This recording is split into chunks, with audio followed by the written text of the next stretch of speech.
Students, welcome to MN maths classes. मैं मोनिका गोयल। बेटा आज हम करेंगे सीबीएसई के सैंपल क्वेश्चन पेपर जो कि क्लास 10th के बेसिक मैथ से रिलेटेड है, उसका सेक्शन डी करेंगे। लास्ट वीडियो में हमने सेक्शन सी अटेम्प्ट किया था, आज हम कंप्लीट सेक्शन डी अटेम्प्ट करेंगे। राइट, जो सेक्शन डी है वो बेटा वो 32th क्वेश्चन से स्टार्ट होगा। चलिए बेटा स्टार्ट करते हैं। बट क्वेश्चन स्टार्ट करने से पहले अगर आप मेरे चैनल पर नए हो और अभी तक आपने मेरे चैनल को सब्सक्राइब नहीं किया तो प्लीज मेरे चैनल को सब्सक्राइब कर लीजिए और बेल आइकन को प्रेस करना मत भूलिए। चलिए बेटा स्टार्ट करते हैं। सबसे पहले स्टेटमेंट समझते हैं। स्टेटमेंट क्या है? Amita buys some books for ₹1920 if she had bought 4 more books for the same amount. Each book would cost her ₹24 less. How many books did she buy? What was the initial price of one book? पहले statement समझते हैं। कहते अमिता ने कुछ किताबें खरीदी, कितने रुपए की? 1920 रुपए की। राइट, उसके बाद वो कहते हैं अगर वो 4 किताबें और ज्यादा खरीद रही है, बट जो प्राइस है बेटा वो सेम होगी। राइट, मतलब जितनी पहले किताबें खरीदी है उससे 4 ज्यादा किताबें और खरीद रही है, तो जो बुक, हर एक बुक की कॉस्ट है वो कितनी कम हो जाएगी? 24 रुपीज। राइट, तो उसने टोटल कितनी बुक्स खरीदी और जो इनिशियल प्राइस थी हर एक बुक की वो कितनी थी? राइट, चलिए स्टार्ट करते हैं बेटा। सबसे पहले उसने क्या पूछा है? How many books did she buy. जो उसने पूछा है वही हम अज्यूम कर लेते हैं। क्या कर लेते हैं? अज्यूम। लेट कर लेते हैं, let the total number of books, total number of books she buys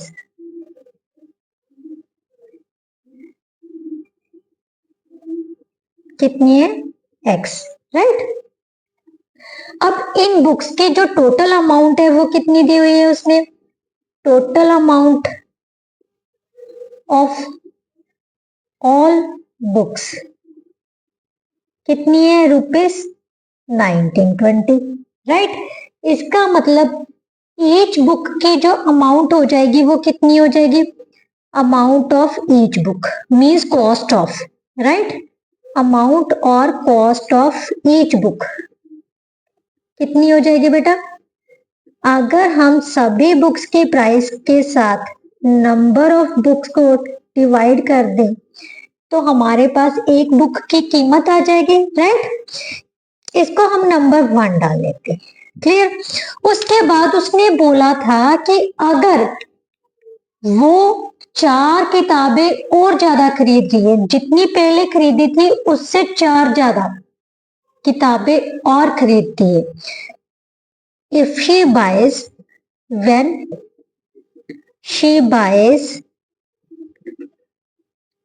4 more books, then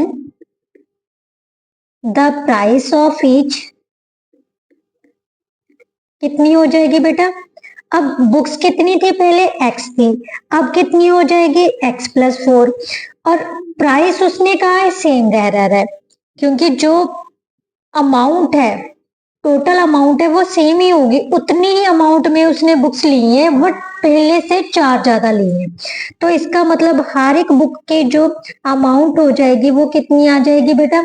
1920 upon x + 4। Right, but वो कह रहा है अब ये जो अमाउंट आई है वो पहले की हर एक बुक के अमाउंट से कितनी कम है? 24 रुपीज। ये देखिए उसने क्या कहा था? 24 लेस है। The amount of each book would cost her ₹24 less. इसका मतलब जो उसको कॉस्ट पड़ी है, अब जो बुक्स की कॉस्ट पड़ी है वो पहले वाली बुक की कॉस्ट से 24 लेस है। So according to question, 1920 upon x minus rupees 1920 upon x plus 4 किसके इक्वल आ जाएगा बेटा? 24, राइट। अब इसको सॉल्व कर लेते हैं। रुपीज को एक बार हम हटा देते हैं, सिंपली इक्वेशन को सॉल्व कर देते हैं। 1920 कॉमन ले लिया, अब यहाँ पर कितना बच गया? 1 upon x minus 1 upon x plus 4, right. 24 upon 1, 1920, इसको एलसीएम को बटरफ्लाई मेथड से सॉल्व कर लेते हैं।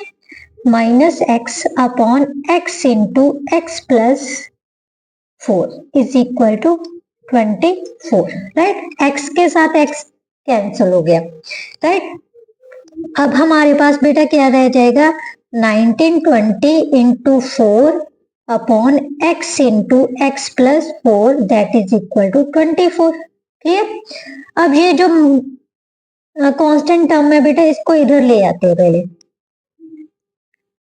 1 upon x into x plus 4 किसके इक्वल रह जाएगा बेटा?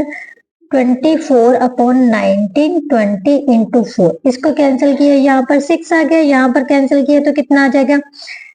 6 3 18, 320। अब क्रॉस कर लेते हैं तो हमारे पास कितना आ जाएगा? x into x plus 4 is equal to 320, right. इसको सॉल्व किए तो हमारे पास 4x minus 320 is equal to 0, clear. Yes, अब इसको सॉल्व कर लेते हैं। 320 के अब हमने फैक्टर बनाने हैं, क्योंकि 320 को 1 से मल्टीप्लाई करोगे 320 आ जाएगा। 2 इंटू 2 इंटू 2, ये बन जाएंगे हमारे प्राइम फैक्टर्स इसके, राइट। अब इनमें से ऐसे फैक्टर्स चूज करने हैं जिसके प्लस या माइनस करने पर हमारे पास क्या आ जाए? प्लस का 4। सो 16 और 20, अगर हम इसको सॉल्व करते हैं तो हमारे पास क्या आ जाएगा? प्लस का 4। सो इसको हम कैसे लिख सकते हैं? 20x minus 16x minus 320 is equal to 0। x plus 20 minus 16 common ले लिया तो यहाँ पर कितना आ जाएगा? x plus 20 is equal x plus 20 x minus 16 is equal to 0, x is equal to minus 20 और 16, but this one is rejected. क्यों? क्योंकि जो नंबर ऑफ बुक्स है can never be negative. So हमारे पास टोटल नंबर ऑफ बुक्स कितनी आ गई? टोटल नंबर ऑफ बुक्स कितनी है? 16, राइट। अब हमने प्राइस पता करनी है। प्राइस पता करने के लिए टोटल अमाउंट कितनी थी? 1920। So price of initial price of each book is equal to 1920 upon 16। तो यहां से हमने डिवाइड किया तो कितना आ गया? 120। So rupees 120 is the cost of each book, right. ये था बेटा हमारा ए पार्ट। अब करते हैं इसका बी पार्ट, 32 का बी पार्ट। इसमें क्या दिया हुआ है? क्वेश्चन नंबर 32 का सेकेंड पार्ट। सबसे पहले वही बेटा स्टेटमेंट समझते हैं, उसके बाद क्वेश्चन को सॉल्व करेंगे, right. A train travels eight a certain average speed for a distance of 132 kilometre and then travel a distance of 140 kilometer at an average speed of 4 kilometer more than the initial speed. If it takes 4 hours to complete the whole journey, what was the initial average speed? Determine the time taken by the train to cover the distance separately. अब statement को समझते हैं। क्या कह रहा है? एक train है जो सर्टेन स्पीड पर, एवरेज स्पीड पर 132 किलोमीटर का डिस्टेंस कवर कर रही है, उसके बाद फिर वो 140 किलोमीटर का डिस्टेंस कवर कर रही है। बट जो उसकी एवरेज स्पीड है वो ज्यादा हो गई, जब उसने 140 किलोमीटर का डिस्टेंस कवर किया, उसकी जो स्पीड है वो कितनी ज्यादा हो गई इनिशियल स्पीड से, 4 किलोमीटर पर आवर्स के साथ। अगर ये दोनों टोटल कंप्लीट डिस्टेंस वो 4 घंटे में मीन्स 4 घंटे में कंप्लीट कर रही है, तो उसकी इनिशियल एवरेज स्पीड पता करनी है और उसके बाद पता करना है भी उसने दोनों डिस्टेंस सेपरेटली कवर करने में कितना कितना टाइम लिया है। राइट, चलिए फिर स्टार्ट करते हैं बेटा। सबसे पहले उसने क्या पता करने के लिए पूछा है, what was the initial average speed. So यही हमने अज्यूम करना है। चलिए फिर अज्यूम करते हैं, let the initial average speed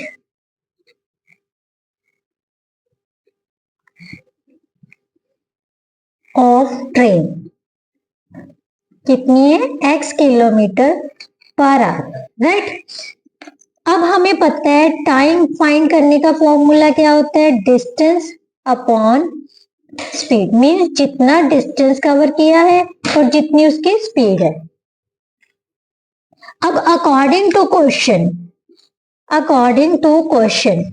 132 kilometre का डिस्टेंस कवर किया है कितनी स्पीड के साथ, x किलोमीटर के साथ। सो इसके लिए टाइम कितना आ जाएगा बेटा, अगर निकालना होगा 132 upon x kilometre, x kilometre per hour. ये हो गया फर्स्ट, मतलब 132 किलोमीटर का डिस्टेंस कवर करने के लिए उसको कितना टाइम लगेगा, 132 अपॉन x।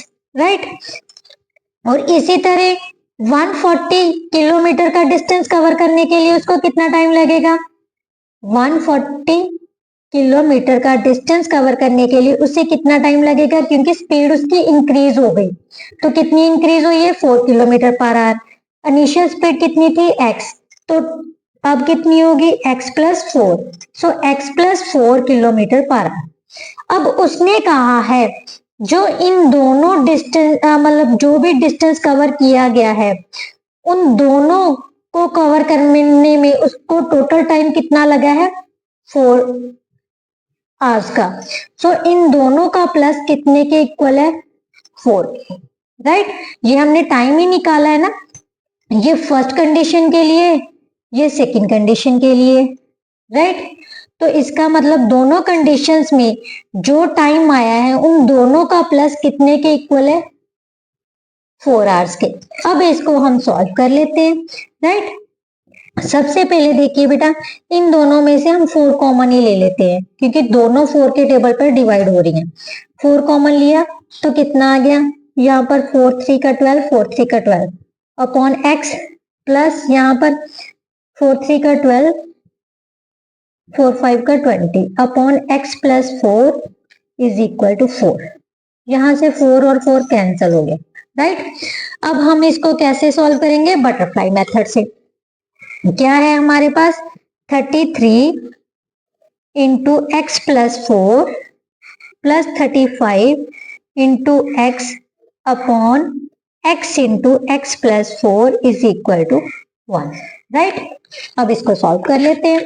कितना आया बेटा, 33x plus 132 plus 35x upon x square plus 4x is equal to 1।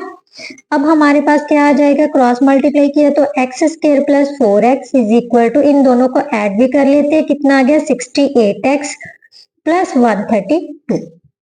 Right, अब बैलेंस करते हैं, minus 68x minus 132 is equal to 0, x square minus 64x minus 132 is equal to 0।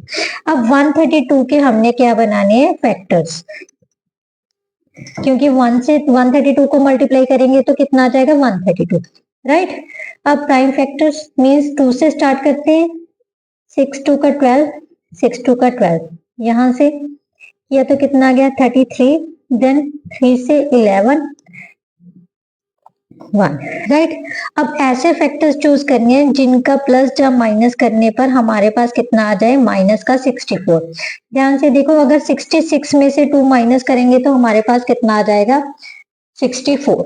So we will write it as minus 66x plus 2x minus 132 is equal to 0। x common ले ली, x minus 66 plus 2 common ले लिया, x minus 66 is equal to 0। x minus 66 x plus 2 is equal to 0। x is equal to 66 और minus 2। x हमने क्या assume की थी, initial average speed, but average speed can never be negative. So x किसके इक्वल आ गए, 66 kilometre per hour. ये हमारी बेटा क्या आ गई, इनिशियल एवरेज स्पीड। उसके बाद उसने पूछा है determine the time taken by train to cover the distance separately.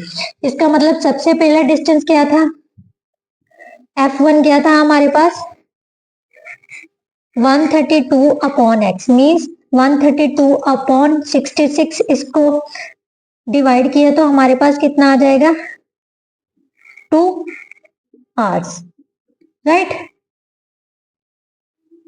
Yes, f2 कितना है बेटा, 140 अपॉन 66 प्लस 4 मीन 70। इसको भी कवर करने में उसको कितना घंटा लगे, 2 आवर्स, राइट।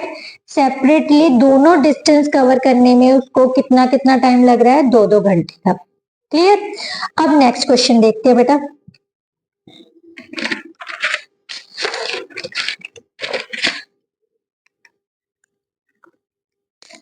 Question number 33।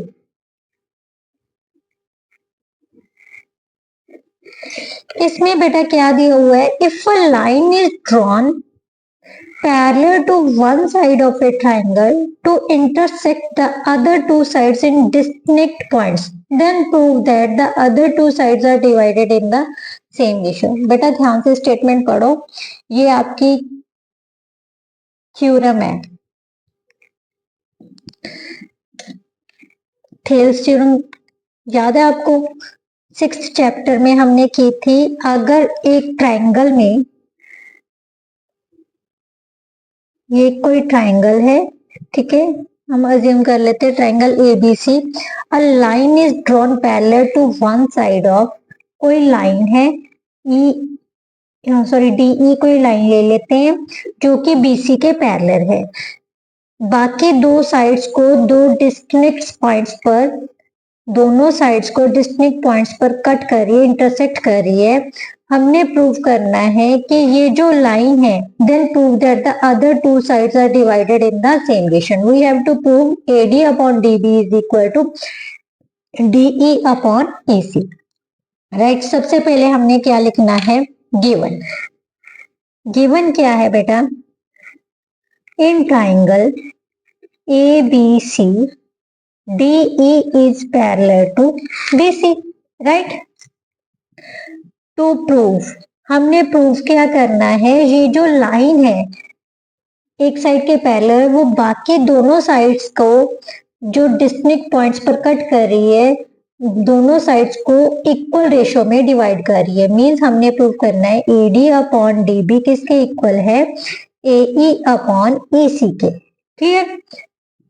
अब कुछ भी प्रूफ करने के लिए हमें क्या करनी पड़ेगी, कंस्ट्रक्शन, राइट। कंस्ट्रक्शन क्या करेंगे हम, सबसे पहले ज्वाइन कर लो। ये हमारी कौन सी थ्योरम है, Thales theorem, very important theorem बेटा, 99 to 100% ये थ्योरम आई जाती है एग्जाम में। ज्वाइन क्या करना है, join CD and BE, also draw perpendicular EF to AB, DG to AC and draw EF perpendicular to AB and DG perpendicular to AC। Clear. अब हमारे पास बेटा कंस्ट्रक्शन होगी। अब हमने प्रूव करना है, तो लिखिए प्रूफ। प्रूफ में बेटा सिंपल सा स्टेप है। सबसे पहले ये ट्राइंगल और एक बेस पर जो ट्राइंगल्स आ रही है ना वो लेना है। सब बी डी ई, ये देखिए इन दोनों ट्राइंगल्स का सेम बेस में है, राइट। और C D E, clear. Area of triangle A D E upon area of triangle B D E, clear. अब हमें पता है एरिया ऑफ किसी भी ट्राइंगल का एरिया किसके इक्वल होगा, जब हमें बेस और हाइट दी हो तो कितना किसके इक्वल होता है, 1/2 into base into height, right. Area of triangle ADE में बेस क्या ले लेना हमने सबसे पहले, क्योंकि बी डी ई ले ये वाले ट्राइंगल ले रहे हैं ना, तो इस ट्राइंगल में से जब ये ट्राइंगल लेनी है तो परपेंडिकुलर कौन सा लेना है, ए ई ई एफ परपेंडिकुलर लेना है। 1/2 इंटू बेस, बेस इसका क्या बन गया, ए डी, एंड परपेंडिकुलर क्या बन गया, ई एफ, राइट। इसी तरह से नीचे वाले ट्राइंगल में, क्योंकि बेस चाहे ए बी है चाहे बी डी है, अगर ये ए बी पर परपेंडिकुलर है तो बी डी पर भी परपेंडिकुलर ही है, ठीक है। 1/2 इंटू बेस, बेस कितना है, B D into E F, इसको हम कैंसिल कर देते हैं। ये हमारे पास क्या आ जाएगा, A D upon B D, इसको नंबर 1 डाल देते, राइट। इसी तरह से फिर से ये वाली ट्राइंगल लेनी है, ट्राइंगल ए डी ई, और सेकंड जो सेम बेस पर होगी तो कौन सी, C D E. Area of triangle A D E upon area of triangle C E D, right. 1/2 into base, इसमें बेस कौन सा लेना है, क्योंकि ये वाला परपेंडिकुलर लेने हैं। अब हमने बेस कौन सा हो गया, A E upon into D G upon 1/2 base E C into D G, right. यहां से 1/2 से 1/2 कैंसिल हो गया, यहां से डी जी से डी जी, तो हमारे पास क्या बच गया, ए ई अपॉन ई सी, इसको नंबर 2 डाल लेते। अब ध्यान से देखो बेटा, इन दोनों में राइट साइड में लेफ्ट साइड में जो ऊपर के एरियाज है वो तो सेम है, एरिया ऑफ ट्राइंगल एडी है, ये तो दोनों इक्वल है। अब ये दोनों भी आपस में इक्वल है। मैंने आपको बार बार यही बोला था, हमने वो ट्राइंगल्स का एरिया लेना है जो सेम बेस पे होंगे। ये दोनों ट्राइंगल सेम बेस पे है और सेम पैरेलल लाइंस के बीच में है। बेटा एक प्रॉपर्टी होती है, अगर कोई भी दो ट्राइंगल्स, आई थिंक आपने 9th क्लास में ये किया है प्रॉपर्टी, अगर दो ट्राइंगल्स सेम बेस पे हो और पैरेलल लाइंस के बीच में हो तो उनका एरिया क्या होता है, same. So we can say that area of triangle BDE is equal to area of triangle CED, because these are on same base and between parallel lines, right. अगर ये सेम बेस पे और parallel lines के बीच में हो तो उनका area क्या होता है, सेम। सो फ्रॉम 1 एंड 2 हम क्या बोल सकते हैं, क्योंकि इनके दोनों ये ऊपर वाले हिस्से तो पहले इक्वल थे, अब नीचे वाले भी हमने प्रूव कर दिए भी इक्वल है, तो इसका मतलब ये अगर लेफ्ट साइड इक्वल है तो राइट साइड भी इसकी क्या होगी, equal. So from 1 and 2 we get AD upon DB किसके इक्वल है बेटा, AE अपॉन EC के। यही हमने प्रूव करना था, hence proved, right. Now next question बेटा, question number 34, question number 34, question number 34।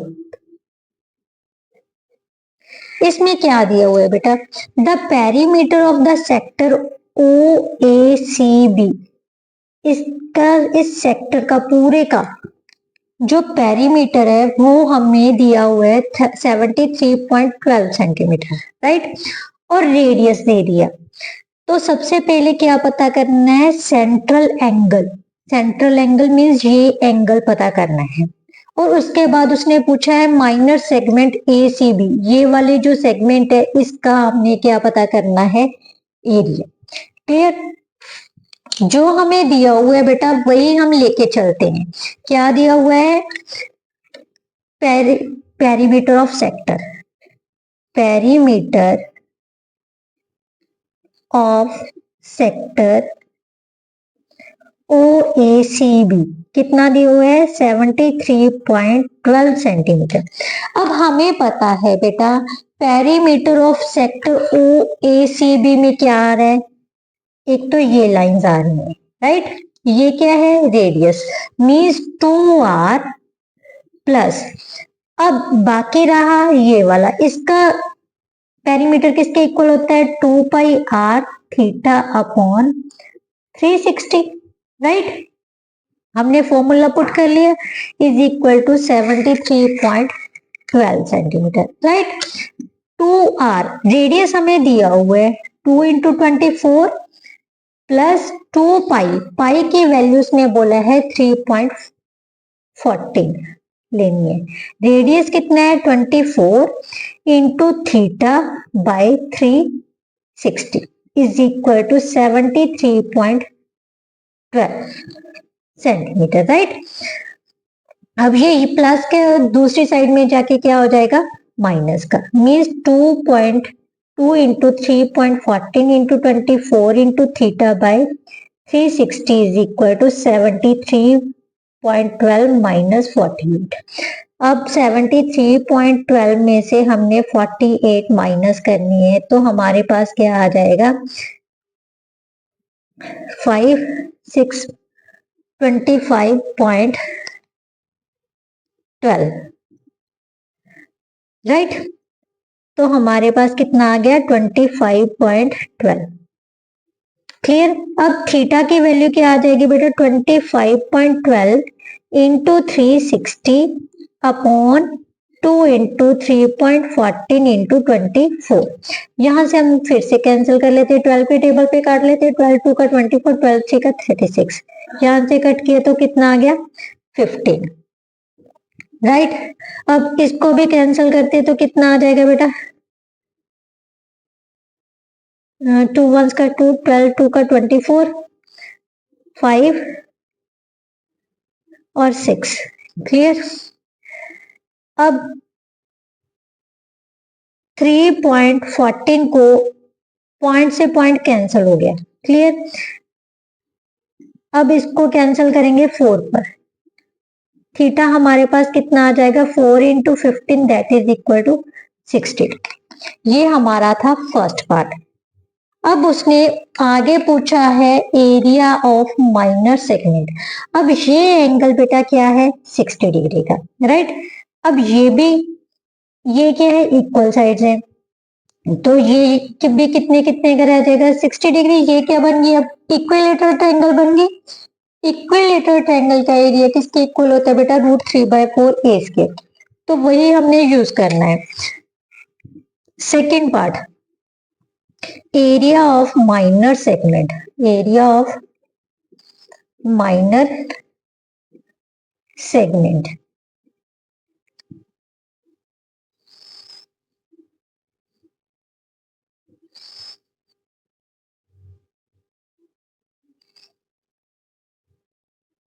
क्या होता है, area of sector means pi r square theta upon 360 minus area of triangle, area of triangle O A B. Clear. Pi की value 3.14, 24 into 24 into 60 by 360। Area of triangle कितना होता है बेटा, √3/4 ए square. ए कितनी है, साइड कितनी है इसकी, 24 ही है, सो 24 इंटू 24। क्लियर। अब इसको कैंसिल किया, यहाँ पर आ गया 6। क्लियर। तो यहां से फिर से कैंसिल किया, यहाँ पर आ गया 3, और यहाँ पर कितना आ जाएगा 15.7 मीन्स 1.57। क्लियर। अब इनमें से हमने क्या करना है 24 इंटू 24 कॉमन कर ले लेते हैं मीन्स 576 कॉमन आ जाएगा। यहाँ पर बच गया हमारे पास 1.573 अपॉन 3 माइनस इसकी वैल्यू हमें दी हुई है, कितनी दी हुई है 1.73 अपॉन 4। क्लियर। अब इसको सॉल्व कर लेते हैं। 576 इंटू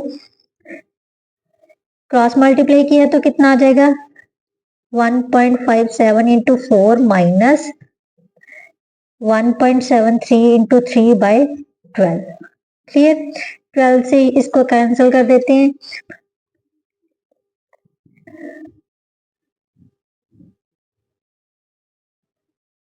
48 आ जाएगा। क्लियर।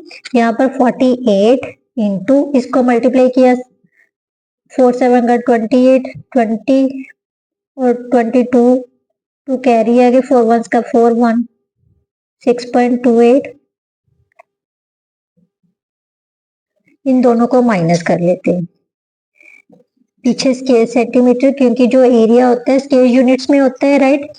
48 इंटू 9। क्लियर। मल्टीप्लाई किया तो कितना आ गया 872 36 2 3 2 5 मीन्स हमारे पास आ गया 52.32 square centimetre. That is our answer. Now next question देखते हैं 35th क्वेश्चन का first part.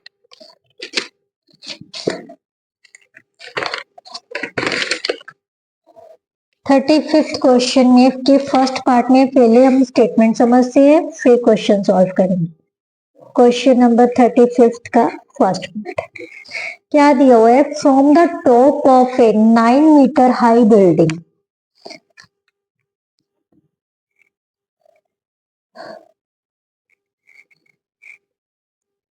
the angle of the elevation of the top of the cable tower is 60 degree. सबसे पहले हम क्या लेते हैं एक 9 मीटर हाई बिल्डिंग है। ठीक है ये हमारे पास केबल टावर है। क्लियर। उसने कहा है इसके टॉप से 9 मीटर हाई बिल्डिंग के टॉप से जो एंगल ऑफ एलिवेशन बन रहा है किसके साथ टावर के टॉप के साथ केबल टावर के टॉप के साथ एंगल ऑफ एलिवेशन कितने का बन रहा है 60 डिग्री का right. And the angle of depression क्या है from the top of a 9 metre high building the angle of elevation of the top of the tower is 60 degree and the angle of depression of its foot is इसके जो पैर के साथ जो angle of depression बन रहा है वो कितने का बन रहा है 45 डिग्री का। Determine the height of tower ये हाइट हमने पता करनी है। And the distance between the building and the tower ये बिल्डिंग है ये टावर है इसके बीच का डिस्टेंस पता करना है। जो पता करना है उसे पहले अज्यूम कर लेते हैं राइट। अब सबसे पहले नाम दे लेते हैं बेटा ए बी सी और डी यहाँ पर हम ई डाल लेते हैं। Clear. D E let D E is equal to किसके है h सेंटीमीटर के और BC हमारे पास क्या है x सेंटीमीटर। क्लियर। सबसे पहले बेटा हम ये वाली ट्राइंगल ले लेते हैं। इन ट्राइंगल ABC ये क्या है राइट एंगल ट्राइंगल है और ये साइड हमें दी हुई है ये हमने पता करनी है। BC हमने x अज्यूम की है ये हमने h और ये क्यों नहीं ली क्योंकि अगर AB 9 सेंटीमीटर की है तो ये भी कितनी होएगी 9 मीटर की राइट। मीटर में है तो मीटर ही लेंगे। तो in triangle ABC BC upon AB BC क्या है ये है एंगल के सामने की साइड होती है परपेंडिकुलर और ये होता है बेस। एडजेसेंट साइड को बोलते हैं base. Means base upon perpendicular that is equal to cot 45। क्या था हमारे पास? पंडित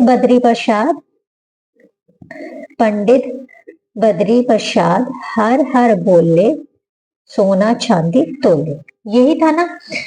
तो इसमें क्या हो गया बेटा, अब देखना है जो साइन का उलट है वो क्या था? कोसेकेंड। कॉस का क्या था? सेकेंड। टेन का क्या था? कॉट।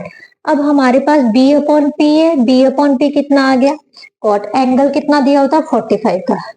सो ये किसके इक्वल आ गया? 1 के, क्योंकि कॉट 45 की वैल्यू कितनी होती है? 1। अब बीसी की वैल्यू हमने पता करनी है, मीन्स एक्स है हमारे पास, और ए भी हमें कितनी दी हुई है? 9 is equal to 1। So x is equal to 9 metre. Means जो डिस्टेंस है किसके बीच का? बिल्डिंग एंड टावर के बीच का। Distance between building and tower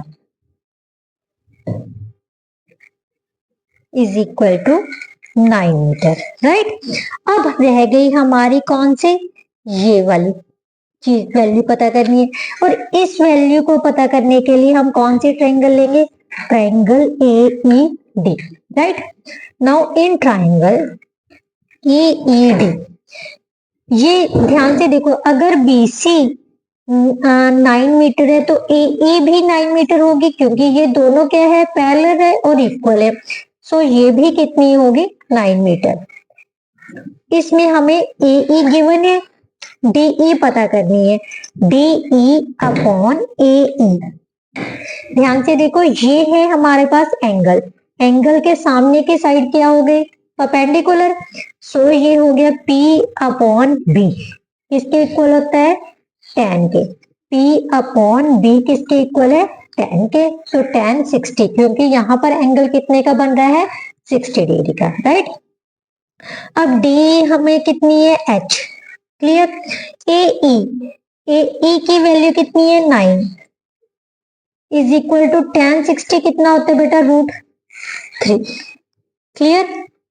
कितना होता है? √3। H is equal to 9 √3 metre. But यहाँ पर हमें √3 की वैल्यू दी हुई है, कितनी दी हुई है? 1.732। सो H किसके इक्वल आ गया? 9 इंटू 1.732। इसको मल्टीप्लाई कर लेते, कितना आ जाएगा?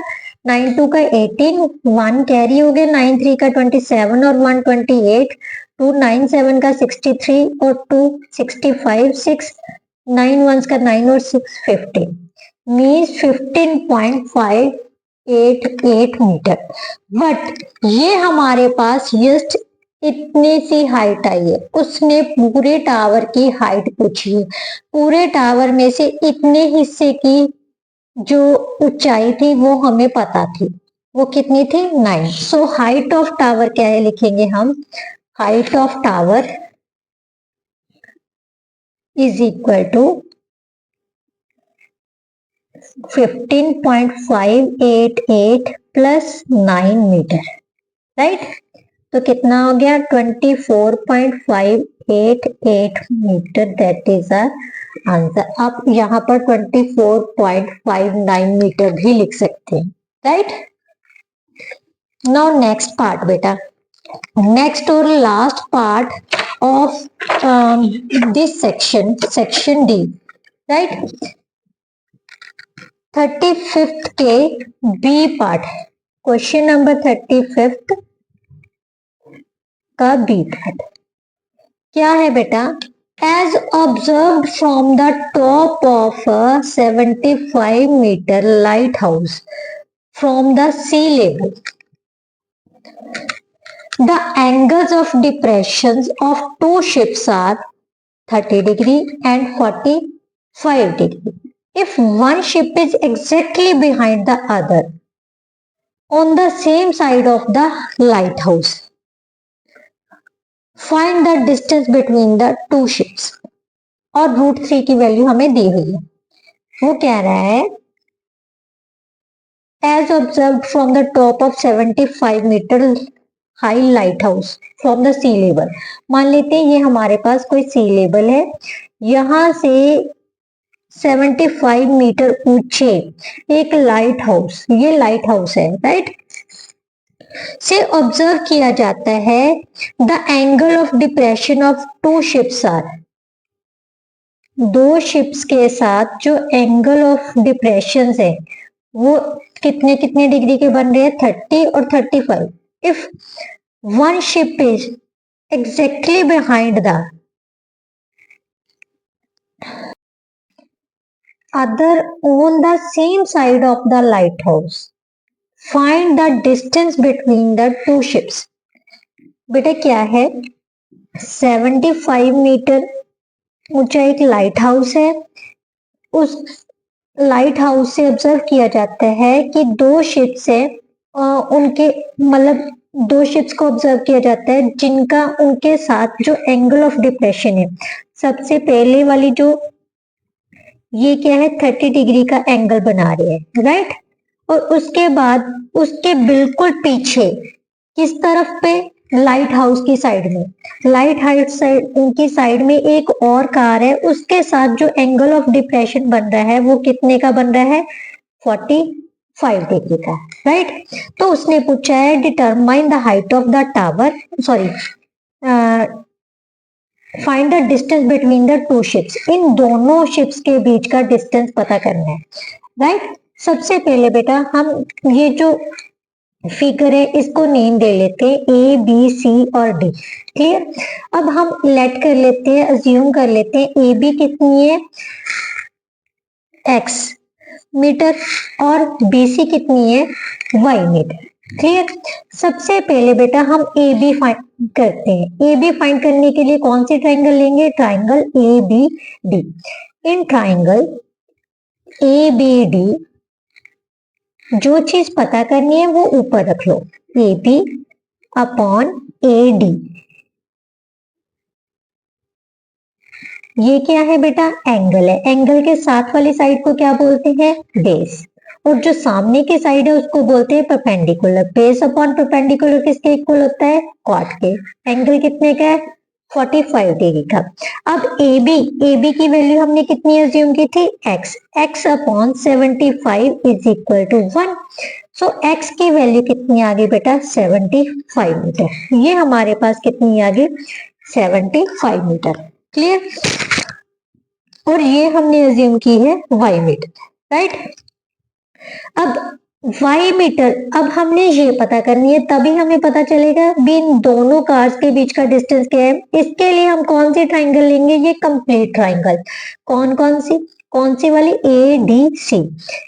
Now in triangle A D C हमें ये चीज दी हुई है, ये हमने समझ पता करनी है, तो ये चीज ऊपर रखेंगे और पूरा डिस्टेंस, क्योंकि ये पूरी ट्राइंगल में कौन सा एंगल बन रहा है, एक्यूट एंगल 30 डिग्री का, और ये क्या है, AC, मतलब पूरा डिस्टेंस लेना है, ये AC अपॉन AD, ये क्या बन रहा है, एंगल के साथ वाली साइड को क्या बोलते हैं, base, base upon perpendicular, that means cot 30 degree, right. AC की वैल्यू हमें, AC किसके इक्वल है बेटा, x प्लस वाई के, x plus y upon A D is equal to cot 30। Cot 30 की वैल्यू कितनी होती है बेटा, अगर नहीं पता चलती तो हम सिंपली cos 30 की वैल्यू लिख लो। cos 30 होता है 1/2 और sin 30 सॉरी cos 30 होता है √3/2 और sin 30 होता है 1/2। कैंसिल किया तो कितना आ गया, √3। सो इसकी वैल्यू हम पुट कर देते हैं √3। अब x की वैल्यू हमें पता है 75 प्लस y और AD की वैल्यू कितनी है, 75 metre upon 75 is equal to √3। y किसके इक्वल आ जाएगा, इसको क्रॉस किया तो कितना आ गया, 75 √3, ये प्लस का था इस साइड में आके माइनस का, इन मीटर, राइट। 75 कॉमन ले लेते हैं, √3 माइनस 1 इंटू m मीटर। 75 √3 की वैल्यू हमें दी हुई है कितनी, 1.732 माइनस 1 मीटर। 75 into 0.732 metre. ये हम मल्टीप्लाई कर लेते हैं, 732 को 75 से मल्टीप्लाई कर लेते हैं। 16 1 35 1 36 7 2 का 14 1 कैरी 21 और 1 22 2 कैरी 51 0 0 9 4 5। सो हमारे पास बेटा कितना आ गया 54900 मीन्स 54.9 मीटर। ये क्या था इन दोनों कार्स के बीच का डिस्टेंस, क्योंकि हमें सिर्फ y की वैल्यू ही चाहिए थी। सो दोनों कार्स के बीच का जो शिप्स के बीच का डिस्टेंस है वो कितना होगा 54.9 मीटर। इसके साथ बेटा जो सेक्शन डी था वो कंप्लीट होता है। आई होप सो आपको समझ आया होगा। अगर थोड़ी बहुत भी समझ आती है तो प्लीज मेरी वीडियो को लाइक शेयर एंड कमेंट जरूर कीजिए और ज्यादा से ज्यादा चैनल को सब्सक्राइब कीजिए। Thank you.